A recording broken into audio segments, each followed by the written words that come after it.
dalawang low pressure area o LPA sa loob at labas ng ating Philippine Area of Responsibility o PAR, magiging bagyo nga ba? Alamin natin. Amihan pa rin ang nangingibabaw sa buong bansa na nagdudulot ng pinakamalamig na hangin ngayong season. Magandang araw Pilipinas, ito ang Pilipinas Weather ngayon. Narito na ating update sa panahon. Kung bago ka lang sa ating channel, please like, share, and subscribe para lagi ka updated sa panahon. Salamat sa iyong suporta. Mga kababayan, ngayong araw ng Biyernes, January 23, 2026, narito na ating update sa ating panahon. Habang ang marami ang nagtatanong kung bakit tila tahimik ang bagyo ngayong buwan ng Enero, malinaw ang sagot ng mga datos. Ang pinakamalamig na hangin ng season ay nangingibabaw ngayong sa Western Pacific. Ang malamig at siksik na hangin ito ay nagmumula pa sa Siberia, dumadaan sa Japan, Okinawa, Taiwan at tuluyang umaabot dito sa Hilagang Luzon. Ito ang tinatawag nating malakas na cold surge. Ang ganitong setup ay halos imposible para sa bagyo na mabuo o kaya lumakas. Ano ang nangyari sa Invest 92W? Sa timog ng Guam, minomonitor ang Invest 92W, ngunit sa halip na lumakas, ito ay nadudurog ng matinding wind shear.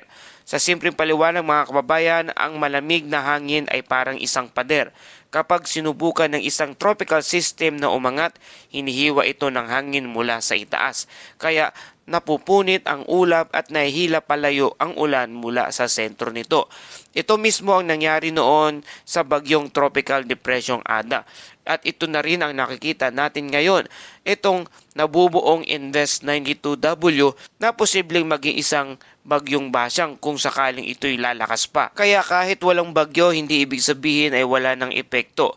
Habang lumalakas ang hangin amihan, ang moisture ay naiipit papaba at pakanluran.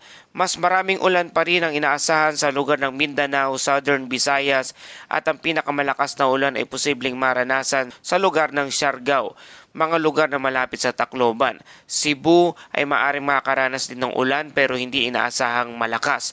At ang kanlurang bahagi ng Pilipinas ay manatiling mas tuyo kumpara sa silangan.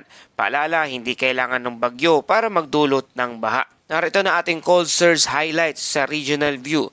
Hindi lang Pilipinas ang apektado ng malamig na hangin ngayon. Sa Japan, malalakas na pag-ulan ng nyebe sa ilang rehiyon na itala ang tuloy-tuloy na pag-ulan ng nyebe. Kaya makikita nyo sa video kung gaano kakapal ang mga nyebe sa kalsada. Sa mahirap po na magmaneho sa ganyang klase ng lugar. Sa Okinawa at Taiwan, tinadaanan din ng napakalamig na hangin. At sa Hilagang Luzon, ramdam ang pinakamalamig na hangin bandang gabi at madaling araw. At lalo na sa Baguio area at ay posibleng bumaba at umabot sa 10 to 12 degrees Celsius ang temperatura doon. So makikita po natin sa video kung gaano kalamig at nagyayelo na ang isang sasakyan sa sobrang tindi ng lamig doon. Yan po ay sa bandang Atok, Benguet. Ito na ang isa sa pinakamalamig na yugto ng amihan ngayong taon. Good news po mga kababayan, sa ngayon malinaw ang forecast pattern natin na walang inaasahang bagyo. Walang tropical cyclone development hanggang katapusan ng Enero. Ngunit posible pa rin ang pagbaha dulot ng hanging amihan, shoreline at patuloy na pag-iipon ng mga pag-uulan. Sa ngayon, tahimik man ang bagyo, hindi tahimik ang panahon. Ang banta ngayon ay ulan, lamig at malalakas na alon, hindi ang hangin ng bagyo. Kaya manatiling alerto lalo na sa mga nasa silangang bahagi ng ating bansa. At balikan natin ang lagay ng panahon. May dalawang low pressure area tayong binabantayan pero malinaw ang mensahe ng mga eksperto na walang agarang banta ng bagyo. Ngunit malakas pa rin ang epekto ng hanging amihan lalo na sa hangin at karagatan. Sa kasalukuyan, dalawang low pressure area ang minomonitor, ang LPA01B na dating bagyong Ada na nasa loob pa rin ng ating Philippine Area of Responsibility o PAR na may lokasyon na 765 kilometers silangan ng Hinatuan, Surigao del Sur. Ang estado nito ay unlikely na maging isang tropical depression sa loob na susunod na 24 oras. Habang ang isa naman na tinatawag nating LPA01C na nasa labas naman ng ating Philippine Area of Responsibility. Ito ay unlikely na lumakas at maging isang bagyo sa loob ng 24 oras. Mahalagang ito ay tandaan kahit LPA o low pressure area, hindi lahat ay nagiging bagyo. Sa ngayon, walang typhoon scenario na nakikita ang ating pag-asa. Ang northeast monsoon o hanging amihan pa rin ang nangingibabaw sa buong bansa. Ito ang dahilan kung bakit hindi lumalakas ang mga LPA o low pressure area na nakapaligid sa ating loob at labas ng bansa. Mas mararamdaman pa rin ang malamig na hangin, maulap na kalangitan at maalon na dagat. Mga lugar na may maulap at bahagyang may pag-ulan sa lugar ng Cagayan Valley, Bicol Region, Eastern Visayas, Caraga, Northern Mindanao, Davao Region, Apayao, Ifugao, Kalinga, Mountain Province, Aurora, Quezon at Oriental Mindoro. Cloudy skies with light rains, dulot ito ng hanging amihan. At wala masyadong inaasahang epekto na malaking pinsala sa mga lugar na yan. Sa Metro Manila at sa iba pang bahagi ng lugar, partly cloudy to cloudy skies with isolated rains. Minimal hanggang wala masyadong epekto sa mga lugar na yan.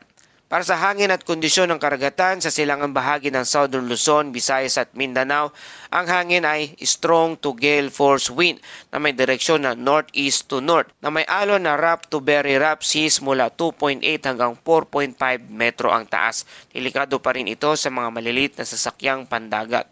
Sa Northern Luzon at silangang Central Luzon, ang hangin ay moderate to strong wind with moderate to rough seas mula 2.5 hanggang 3.7 metro ang taas. Sa iba pang bahagi ng bansa, ang hangin ay moderate to strong wind na may alon na 1.2 hanggang 2.8 metro ang taas. Pinapayuhan ng mga mangingisda at bangkero na mag-ingat at iwasan ang paglalayag kung maaari kung malalakas ang mga alon sa inyong dalampasigan o sa inyong lugar. Para sa ating temperatura dito sa ating Metro Manila, ang pinakamalamig na itala ay 19.6 degrees Celsius bandang alas 6:30 ng umaga kahapon. At ang pinakamainit naman ay 29.6 degrees Celsius na itala bandang alauna ng tanghali. Ramdam pa rin ang lamig sa umaga at maalinsangan sa tanghali.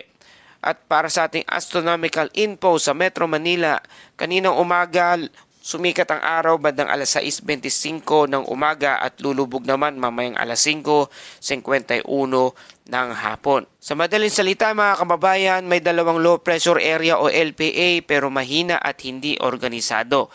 Ang amihan ang pumipigil sa paglakas ng mga sistemang ito. Ang pinakamalalaking epekto ay ang hangin at alon at hindi ang nagbabadyang bagyo na parating. Kung mapapansin ninyo, parang tahimik ang bagyo pero hindi tahimik ang dagat. Kahit walang signal, delikado pa rin ang paglalayag. Sa mga nasa kabundukan ng Hilagang Luzon, asahan ang mas malamig sa gabi at sa umaga. At dumako tayo sa ating Bible verse of the day mula sa mga awit 121 verse 7 hanggang 8. Ililigtas ka ng Panginoon sa lahat ng kapahamakan, iingatan niya ang iyong buhay. Babantayan ka niya sa iyong pag-alis at pagbalik, ngayon at magpakailanman. Mga kababayan, sa araw na ito maaring may mga alalahanin, pagod o hindi inaasahang pangyayari.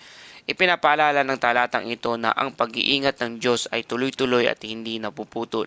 Hindi niya sinasabing wala tayong haharapin na pagsubok, ngunit sinisigurado niya na kasama natin siya sa gitna ng lahat ng ito. Kapag may takot, piliing magtiwala. Kapag nanghina, kumapit sa kanyang lakas. Hindi ka nag-iisa. Pinabantayan ng Diyos ang bawat hakbang mo. Panginoon, salamat po sa patuloy mong pag-iingat sa aking buhay. Turuan mo akong magtiwala sa iyo sa bawat sandali na araw na ito. Ito po aming panalangin sa pangalan ni Jesus. Amen.